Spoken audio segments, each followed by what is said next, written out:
Gotta put a little of that wolf action on it right there. Yeah, baby. Yeah, so this werewolf centric video, we're talking about Resident Evil 8. Like, I'm not even gonna say leaks at this point. I would say rumors, because you have to take this stuff with a grain of salt. Some of this sounds like way too unbelievable for words right now, but I'm gonna get right into it and explain it to the best of my ability about what I think about these sort of rumors, quote unquote, air quotes, rumors, and talk about my thoughts from here. Now, Resident Evil 7, I have not played it. I played the demo, and then, you know, I had my experience with it. I thought it was okay, but I have not played the full main game yet. Unfortunately, I will get that game soon with Gold Edition, so you don't have to worry. I will cover it eventually and give it a fair shake and let people know what I think. Resident Evil 8 is going to be the sequel to Resident Evil 7, obviously, and they talk about some stuff here in the rundown, and I do know some of the story of Resident Evil 7.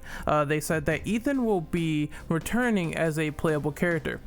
It sounds like, the way this is worded, it sounds like there's multiple playable characters. You know, Ethan is just one out of maybe an equation. Could it be that Chris Redfield is also going to be with them? Because they do say that Chris Redfield will be returning in some capacity. Some, not all. I don't know, maybe he has like playable segments and Ethan is the main protagonist. I assume that's how this will work. Next up, they said that Resident Evil 8 was playtested last year. It makes sense.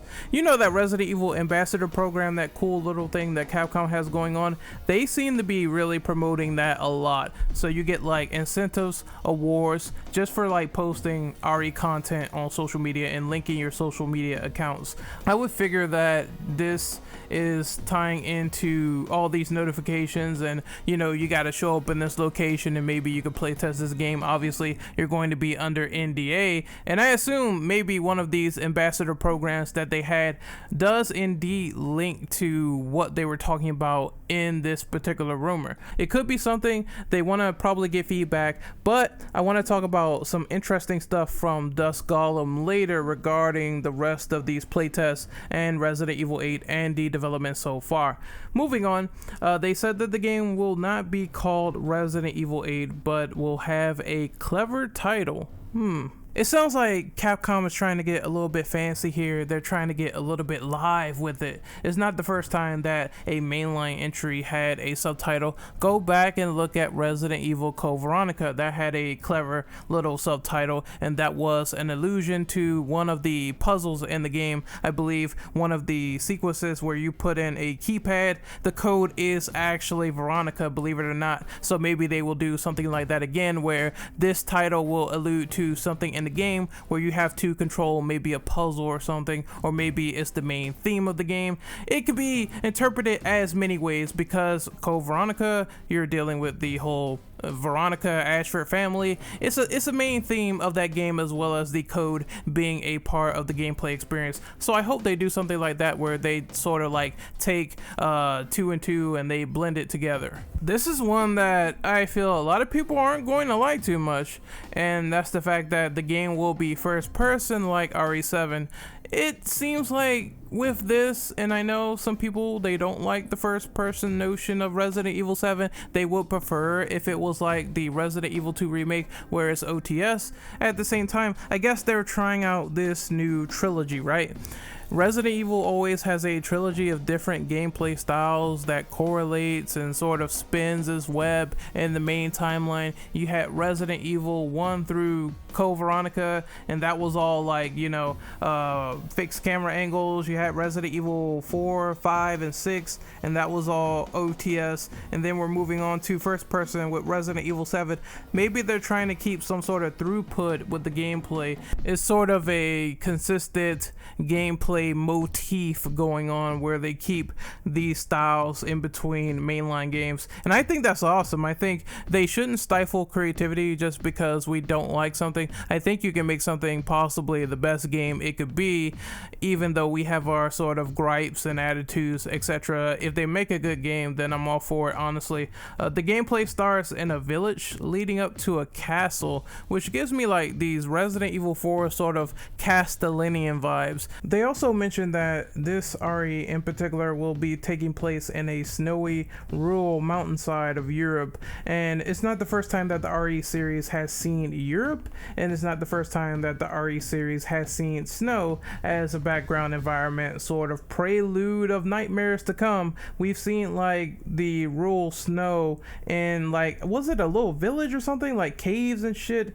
in Resident Evil Revelations 1, where you play as like Chris and Jessica and you're like exploring and there's wolves and shit, and Chris like breaks his leg and you have to deal with those wolves. It's not the first time we've seen that sort of environment in the series, and it's not the first time that we've seen Europe. If you don't remember, there was the country of Adonia. Adonia was in Resident Evil 6, and that was where Jake Mueller was first located. Plus, if you remember correctly, that was where Sherry Birkin was looking for him to obtain him, because he was like a government sort of hot commodity at the time. They needed to get Jake Mueller. It's been a long time since I played 6, but what would they be doing back in Europe in particular due to all the stuff that happened with the war in Adonia? What are they doing here, and what's going on, and why is it rural, and you know, what's going on here? I think that would be some interesting setup if we go to Adonia again and it's like seemingly peaceful, but there's something wrong here, there's something going on, and all shit is like fucked up.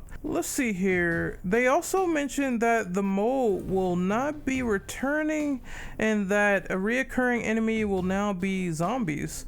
And that is nice because, well, I remember the mole that was like those upright sort of humanoid enemies. It looked like they had like the, I don't know, I forgot what it's called. God damn it, it slips my goddamn mind each and every single time. It's the Ouroboros virus. They look like big Ouroboros regenerators that have claws and shit. It's so weird, dude. Either way it goes, one of the particular criticisms I hear about Resident Evil 7 is that the molded is a very repetitive enemy, and it doesn't add anything to the enemy variety outside of a few types. You see Mama molded, you see the double bladed molded. However, it really isn't as diverse as the other Resident Evil games, where there is a plethora of enemies that goes around and haunts you throughout the course of the story. Like the G mutant, for example, that was a very scary creature. So you need these varied enemies to come back, and zombies would be the tried and true tradition of enemies coming back into the fold, because the series started with like zombies as the main enemies.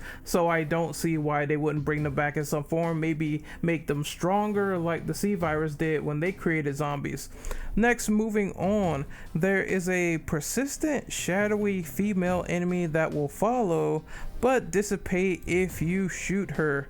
I'm so unsure about this because it's weird. I always think that RE is a visceral series. Up close you see visceral and physical threats. I don't think it should be like Silent Hill. I think that should be another game entirely. And other rumors are saying this is supposed to be a witch or something. I think that's weird. Like I already know that they were really jumping the shark with that mind swap thing in Revelations 2 when Natalia got her mind swap with Alex Wesker, and that happened. That's sort of a thing now, I guess. It's still a very visceral, up close and personal. Here's BOWs we personally created from amphibians and humans themselves. I don't like the ghost aspect at all. I'm not digging it. I don't think RE should be like Silent Hill. I think the initial rumors, they said that this could be some sort of virus that gives you a hallucination, meaning you freak out, you spaz out, you see stuff. I think that would be a lot more reasonable than to say, yes, we have ghosts now in the series and you have to put up with it and deal with it, because that would be too far-fetched even for Resident Evil standards. I can't think of them pulling this off properly without it being contrived and convoluted in some ways. Next up, we have wolf-like creatures. This is my favorite part. The werewolves are in town. Teen Wolf is back. It's Teen Wolf fucking 5, and there's wolf-like creatures now that will attack the player in certain areas. I guess maybe that makes a little bit more sense than just werewolves. I mean, there was the Kumilos from Resident Evil 4 with the plagas inside of them, and they would attack you, and they were these big giant hulking wolves. Maybe the evolution of this virus featured in this game has some sort of property or effects that turns the wolves into stronger creatures. You never know with Resident Evil. You never know how this stuff turns out with so many different strains, with so many different effects of the virus on different creatures, monsters, all that sort of jazz, you know. So I mean, it could be a cool idea, but werewolves, that might seem a little bit strange. Maybe they appear to be like man humanoid things that are sort of replicated and spliced into a different genome, and maybe they will appear to be like man wolf things. I don't know how they would do that. And obviously that's the end of the spoilers there. I already talked about Chris Redfield returning in some capacity. I know he shows up at the end of RE7 and he comes to rescue Ethan. Maybe that could be a story element there as they talk a little bit more about Tensu and how they're going against, you know, the connections and all those sort of people, as they set up Tensu as the new big bad, as the new big umbrella in the Resident Evil 7 sort of timeline. There's some stuff I wanted to mention really quickly from the aesthetic gamer here, which is aka Dusk Golem. Alright, so this part is kind of weird, but I feel like there's some extra clarification that is needed while talking about the development of RE8, so to speak. And I'm going to talk about the tweets from Dusk Golem. Dusk Golem was the credible person who said that, you know, RE3 is coming. RE3 was definitely leaked, and then he also said that Konami was going to announce a new Silent Hill game, and they came out and said they're looking for feedback. Yes, we do have something planned for Silent Hill, but we can't tell you everything about it right now, which surprises me. They flat out said this in a text statement that they're working on something for Silent Hill, which is weird. Honestly, I hope it's good, but anyway, we're not talking about that. We're talking about this sequence of tweets, so hold on here. He mentioned that there was a version of RE8 that was in development since late 2016, though it went on pause during 2017 due to needing more hands-on for RE7's DLC and RE2, which was behind schedule at the time. Still, there was a version of Resident Evil 8 that was in the works for a few years. However, it got actually scrapped and the project was rebooted only like 6 or 7 months ago, so the final version of Resident Evil 8 hasn't even been in development for a full year. Now, these reboots often go faster because some assets and such are carried over. Don't expect RE8 anytime soon. Let's move on to the second tweet. Okay, here it is. Me and the people who are sharing this RE8 rumor actually talked about this a few days ago. For the record, I am certain the RE8 that's being talked about right now, what I talked about a couple of minutes ago about the rumors of RE8 in this very video, the version that's being talked about right now is probably not the final game and probably what Capcom rebooted half a year ago. I think Capcom did a vertical slice test with the fans to see where they sit with it. I don't specifically know about the werewolves and witches until we talked about it, but something about the Chris thing and B-movie monster direction fit very well with two other things I know, so believe it. But even if I believe it, I'm also aware that this isn't the direction the final Resident Evil 8 is going in, and Capcom are deciding what to carry over and what to severely change about RE8's direction when rebooting it. It seems like this, and I'll mention this too, like it seems like there's also a chance that this might be moved to a side game or something. I know for a fact this is not RE8's final version, but it's not unheard of. They take scrap ideas and they turn it into something else all the time. That's how Revelations 2 actually came into being. This is true. That part is true. Capcom likes to take the things they scrapped. They like to take these ideas and jumble them and reserve the best ideas for the next game. Leon and a castle. That still happened regardless in Resident Evil 4 when that was prominent in Resident Evil 3.5, for example, even though the gameplay is largely like different. Like you see Leon like going through this giant castle and there's ghosts and shit, dolls everywhere. There was also this spectral like executioner enemy that will follow Leon. He had the hook and everything. I think they called him the Hook Man, and it was very different from Resident Evil 4, which, you know, the final version, it has like villagers, it's more visceral. You don't have those ghost elements anymore. It seems like Capcom does want to save and reserve these ghost elements and turn them into something else if they're still considering it as a side game. Here's my opinion. My opinion is I think the stuff with Chris will stick, and I think he could possibly be one of the main characters in RE8 going forward, while everything else might be rebooted. And I think what they could do with the Werewolf game is why not make it into Dark Watch 2?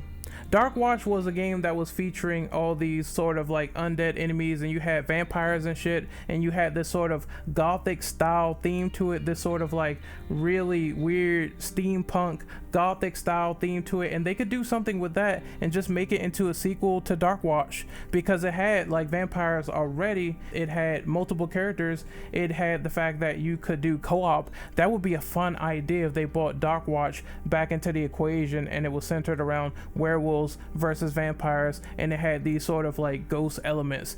They could also make a new IP. Why not make a new IP with this whole ghost stuff, and you could do stuff with that, and it doesn't necessarily have to be Resident Evil. They've done this before with Onimusha. Onimusha was an experiment. It turned from like being some sort of samurai Resident Evil game, and then it was like Sengoku Biohazard, and then they turned it into Onimusha, and Onimusha was turned into its own series, Resident Evil 4.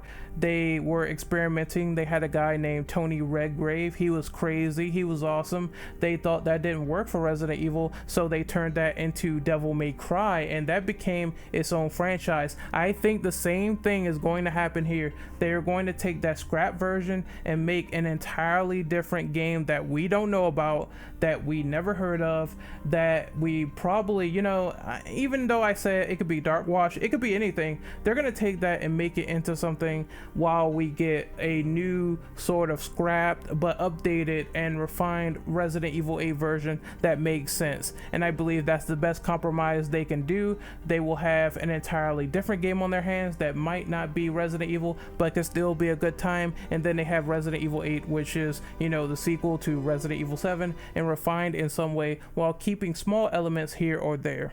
I think that's the best compromise, so they don't make this into a jumbled mess of development. They're gonna probably take the scrap version and make it into their own sort of like their own sort of baby, so to speak, and then they're gonna take this version of RE8 and make it more closer to the original timeline and try to fix it and refine it and find things that people want. Therefore, this is the reason why they're probably doing another playtest soon in Resident Evil Ambassador. Anyway, this is my video on Resident Evil 8 and what I think about all the rumors and leaks and all these games being split. What do you guys think about what I just said? Comment below, let me know if you like this video, if you found it sensible, if you found it informative. Please slap a like on the video, please subscribe, hit that bell notification, that would help me greatly.